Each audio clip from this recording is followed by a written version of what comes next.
Good morning, good morning.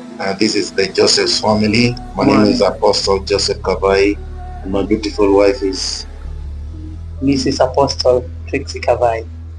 Yeah, so today, this morning, we want to talk about something shortly, something small that God put before our hearts, and that is patience in marriage. Patience in marriage.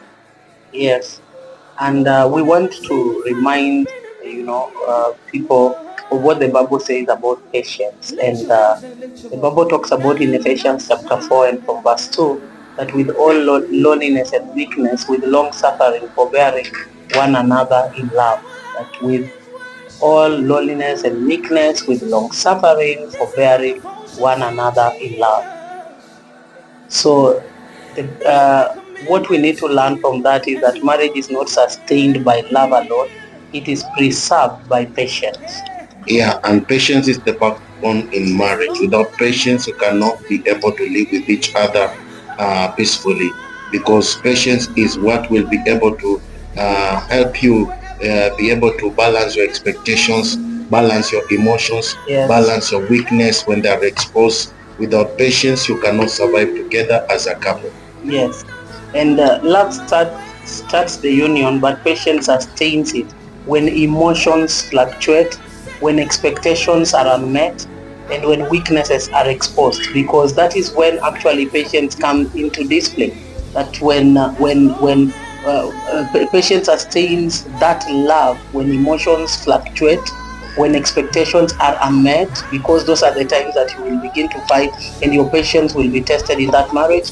And also weakness is also exposed. So you'll find that sometimes there are weaknesses about your spouse that you will find out, but then when you find out the weaknesses, when emotions are fluctuating, maybe things are coming up and expectations are not met, will patience come in, or will you be the person who will pack and go? But then I've come to tell you that that is when patience will actually sustain that marriage, if you put it into play, and also if you heed into that word that we have talked about on patience. And many marriages don't fail because of lack of love. Yes. They don't fail because of lack of money. Yes. They don't fail because of lack of the things of this world or the things that make marriage to be outstanding. Yes. They fail because of lack of patience. Because in the midst of money, there's also lack. In the midst of a lot of money, there's lack of patience. Sure. Maybe your partner will start misbehaving. Maybe your other partner may start misusing things or not, because we come from two different backgrounds. Yes. With different understandings. Yes. And if there is no patience, then we will not be able to withstand each other and live together as a couple. Sure. Yeah. And one thing that I also want to remind us is that patience is a command. It's not a personality, because we have different personalities. But as the Bible has told us in the book of Ephesians, patience is a command. It's not a personality. The Bible tells us in 1 Corinthians 13 verse 4, charity suffereth long and is kind. And that means that love suffereth long and it is kind. That means that love itself is patient. So it suffereth long. That means that when you love, you ought to be patient with your partner. So when you see the weaknesses of your partner, when you see the weaknesses or the things that they're doing that are not right, that maybe does not work well with you, you ought to be patient to make sure that you help them through.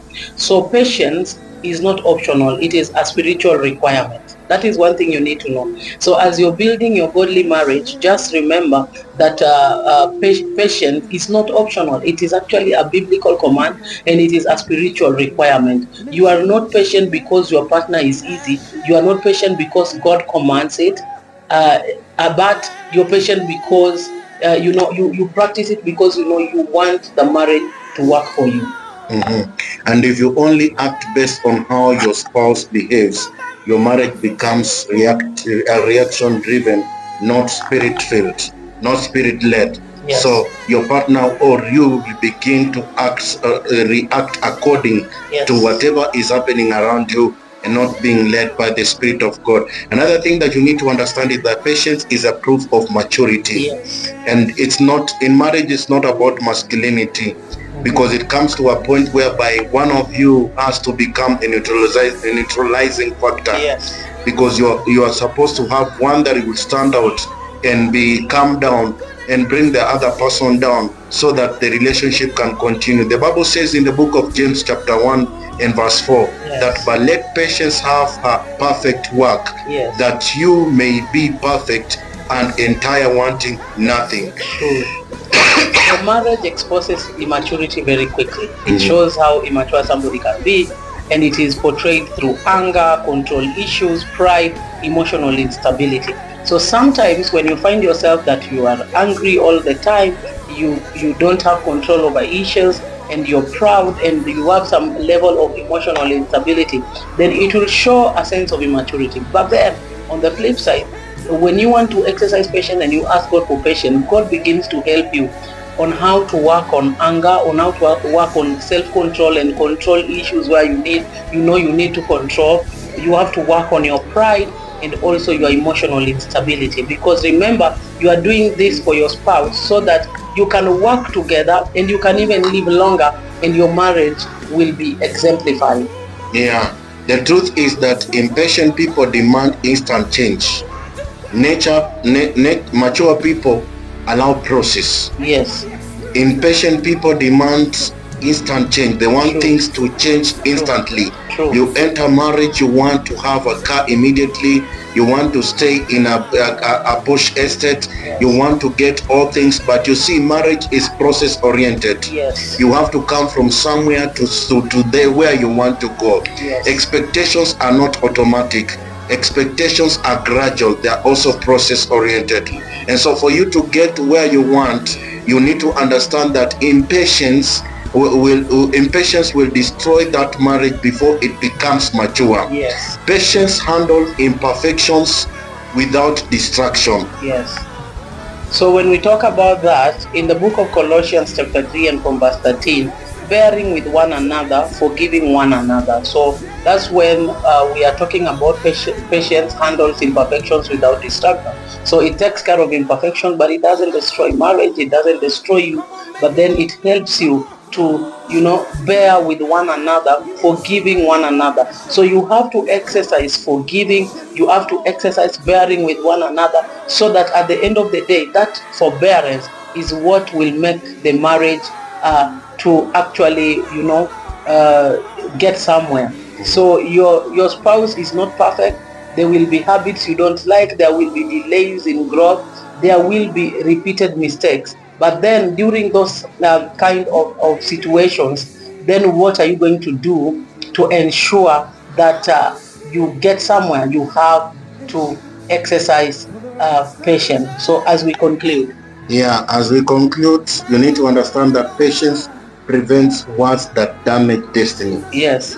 Patience will prevent you from hurling insults to each other in that marriage, and that will preserve the destiny of that marriage. Yes. Many marriages are not destroyed because of lack of what many people think. Yes. But they are destroyed by insults that come from each and every partner. Yes. And the Bible says in the book of Proverbs 16:32, he that is slow to anger is better than the mighty. Yes. So if you're slow to anger, you're better than. No one is perfect. No one is strong. And in marriage, we are not there to prove that who is stronger than the other one. Yes. In marriage, one uncontrolled moment can break trust, it can damage respect, it can leave emotional scars.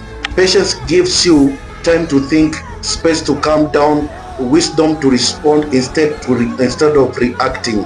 So this principle is what will guide you even as we finish.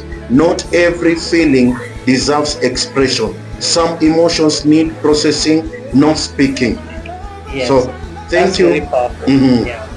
So we want to thank you so much, and we just thought of sharing one of the things that we have exercised in our marriage, which is patience, and we have realized that for the 10 years that we have been married, patience is something that if you do not embrace, then you might lose it along the way.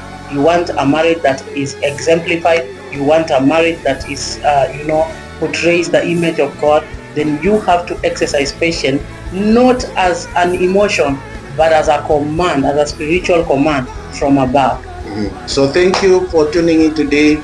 God bless you. See you next time. Thank you. We'll come in again to give you some wisdom and some morning bites, even as you continue with your daily activity. God bless you.